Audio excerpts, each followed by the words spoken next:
Hi everyone, Raquel here from scrapcosy. Today I'm going to show you how to create this tag using distress oxide inks through a stencil and a couple more inks as well as grunge paste for the bump shadow effect. We will be using one of my newest stencils, which will be available not only at my Etsy shop but also at other PaperArtsy stockists. Check out the description of the video for all the links. Okay, let's get started. Here I'm selecting two colors of distress oxide inks, Mahogany and Vintage Photo. So I'll use first Mahogany and I'll draw all those dots using just a sponge or an applicator. In this case I'm just cut a piece of cotton dry foam and I applied all my ink through the stencil. And as you can see, this stencil is perfect because in 2 steps you will cover an entire 8 size tag. So you just need to ink up your sponge a lot so you get a full coverage very soon, and then applying circular motion you will stencil through. Now I reposition my stencil just by flipping the card, and you see that with another pass I just cover absolutely everything. So you just need to work a little bit through it and you will get a full tag covered in dots. So that's my base, and now I'm going to apply more ink. I like to apply my ink on the edges and then working towards the center in circular motion, because in that way all the edges become more pop-up because they have more ink than the actual center. That makes like a vignette effect, and it makes that your eyes focus in the center of the tag. And I also apply it randomly, not everywhere, so I leave white spots. Now I'm working with the other color, Vintage Photo, and I'm just applying it to the edges and then a little bit more in the middle. So that will add like a vintage look to the whole piece. And again, I like to leave some gaps like empty, so this adds more texture and more dimension, so it will be less flat, let's say.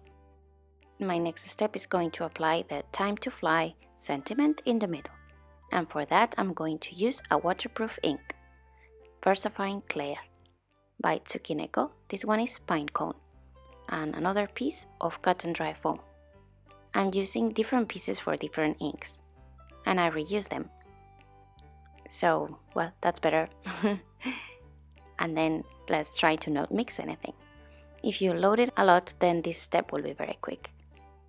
And then the next step is making the ink react, so everything will react except for the Versafine Clair because it's waterproof. So now I'm just hitting with a heat tool and with some towel, and that will retrieve some of the white and will add some texture and details. It will start making the ink oxidized. I'm also reusing some of the ink that is in my craft sheet, and I just do that by spritzing some water in my craft sheet and then picking that ink with the tag, and then that will add more texture and more interest to my background. Heat setting in between appliance, so then, well, you get the most of it. I call it done and I move on to the next step. Now I'm going to apply the regular distress ink, Vintage Photo. This one is translucent. So I'm going to explain a little bit about these two different types of ink, okay? So the oxides are opaque and one covers the other, but the regular ones are translucent, so that just adds like a tone on top and it doesn't cover anything.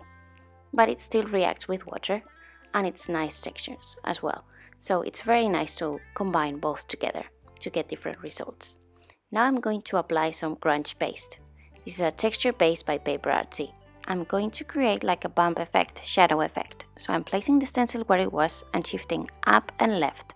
So then the ink will cast a shadow down and right, and the Grunge Paste will be in 3D and will be white. So that will seem that, well, it's a 3D effect, and yeah, you can see that there. This is a very nice result, and if you are not new to my channel, you will know that technique by heart because it's one of my favorites. Now I'm getting a piece of card and then I'm marking there a little bit, so then I get a frame, and then I'm cutting it with the scissors. If you saw, I left like double the border that I wanted, and then I marked the line. That was a quick way for me to know what shape to cut.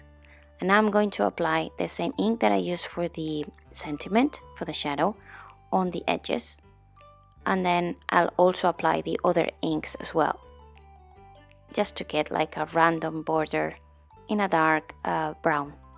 So I'm going to apply also the Vintage Photo Distress ink, the Oxide one, here and there.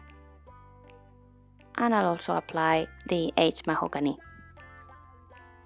And I'll keep on checking if this is the color that I like or if I want it darker and with more tones. And I'll make the ink react because these are Distress Oxide inks, and this will give me a very nice effect. So I will make it react with water and hit set with a heat tool until it's dry. Now I'm going to apply Vintage Photo as well. So this is like a darker version of all those inks together, and it will act as a frame.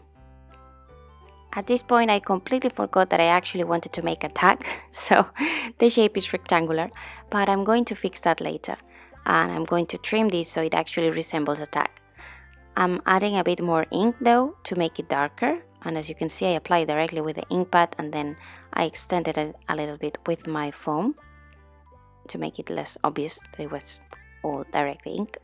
And then, well, I decided to make it tag, so I took a tag and then I just cut those little corners over there, so then I have that shape, and then I'll make the hole at some point. But first I'm going to age those two corners as I did before, and then I'm going to place it on top of the rectangle of the frame, and I'll do the same, cutting the edges there and adding some ink.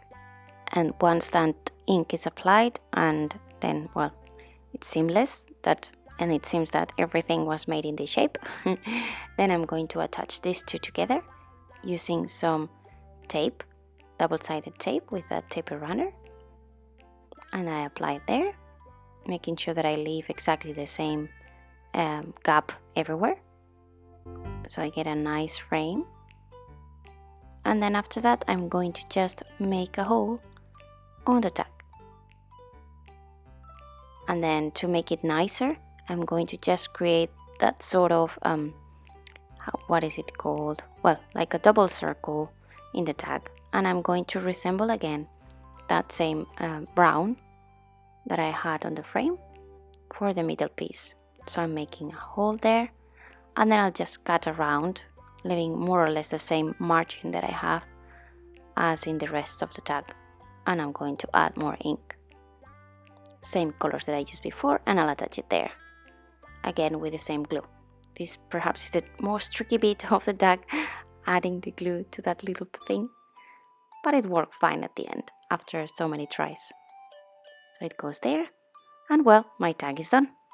I hope you like it. Here are some close-up pictures so you can see all the detail that you can get with this sort of inks, the Distress Oxides and the regular inks, as well as the bump effect. I hope you like it. If you did, please give me a thumbs up and subscribe to my YouTube channel if you want to see more videos. This is one of the technique series that I've done. If you want to see more, just check out the other videos that I recommend. And well, just consider watching past videos too, because I have many of them and you may see that you may learn a lot. Nothing else from me, and I'll see you in the next video. Thanks for watching. Bye!